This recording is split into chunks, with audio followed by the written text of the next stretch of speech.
Adilabad Congress party MP అభ్యర్థి ఆత్రం సుగుణను అత్యధిక మెజార్టీతో గెలిపించాలని జన్నారం మండలం కాంగ్రెస్ పార్టీ అధ్యక్షుడు ముజాఫర్ అలీ ఖాన్ అన్నారు. శుక్రవారం ఉదయం ఖానాపూర్ ఎమ్మెల్యే వెడమ బొజ్జు ఆదేశాల మేరకు జన్నారం మండలంలో కాంగ్రెస్ పార్టీ ముఖ్య కార్యకర్తల సమావేశం నిర్వహించారు. ఈ కార్యక్రమంలో ఎంపీ టికెట్ ఆత్రం సుగుణకు ఇవ్వడం చాలా సంతోషమని, తనను గెలిపించుకోవడం మన అందరి బాధ్యత అని అన్నారు. మండలంలోని ప్రతి కార్యకర్త ఒక ప్రణాళిక ప్రకారం ఓట్లు వేయించి భారీ మెజార్టీతో గెలిపించాలని కోరారు. ఈ కార్యక్రమంలో జన్నారం మండల కాంగ్రెస్ పార్టీ కార్యదర్శి మేకల మాణిక్యం, సీనియర్ నాయకులు మిక్కిలిని రాజశేఖర్, సయ్యద్ ఇసాక్, కమలకర్రావు, లక్ష్మీనారాయణ, టి పంకజ మరియు జన్నారం మండల కాంగ్రెస్ పార్టీ నాయకులు, కార్యకర్తలు తదితరులు పాల్గొన్నారు.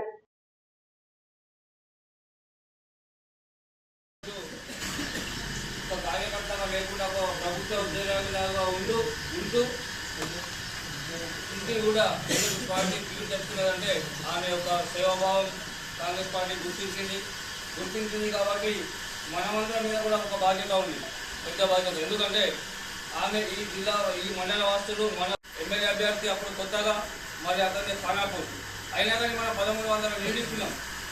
అంటే మన మండల ఆమె కాబట్టి, ఎంపీ అభ్యర్థి కాబట్టి మొదటిసారిగా మనకు మన జిల్లా మన మండల ఎంపీ టికెట్ మన పార్లమెంట్ మన అభ్యర్థిగా చూడడం అనేది మొదటిసారి. దాన్ని మనం గ్రహిస్తూ ఆమెను మనం ప్రతి ఒక్క కార్యకర్త మనం అతన్ని మన భుజాల మీద వేసుకొని మరి మన స్థానిక ఎమ్మెల్యే బొజ్జు గారి ఆదేశాలను పాటిస్తూ మరి అతని యొక్క నాయకత్వాన్ని మనం బలపరచాలంటే ఈరోజు మనం రానున్న ఎన్నికల్లో జన్నారం నుండి దాదాపు 8 నుంచి 10,000 మెజార్టీ ఇవ్వాలని మనం ఒక టార్గెట్ పెట్టుకున్నాం. దానికి మీరందరూ కష్టపడితే ఎట్లా కష్టపడి మనం మెజార్టీ ఇవ్వాలని కూడా మీరందరూ మీ యొక్క అందరి యొక్క సూచనలు తీసుకుంటూ మరి కాంగ్రెస్ పార్టీ ముందుకు తీసుకెళ్దామని మనం అనుకుంటున్నాం.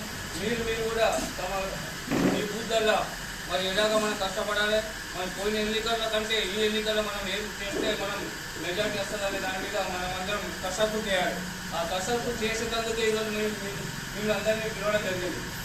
ఈ కసరత్తు మనం తయారు చేసినాక మళ్ళీ అతి త్వరలోనే మనకు ఒక టైం ఇచ్చి సుగ్నా మన ఎమ్మెల్యే గారి యొక్క నాయకత్వంలో మరి ఎమ్మెల్యే గారి యొక్క సారథ్యంలో మళ్ళీ ఒక పెద్ద మీటింగ్ ఉంటుంది. ఆ రోజు మనకు సుగ్నా గారు కూడా వస్తారు.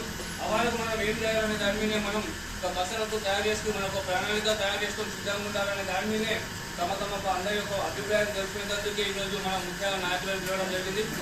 తమ యొక్క అభిప్రాయాలను మీరు అందరూ తెలవాల్సింది కోరుతున్నాను.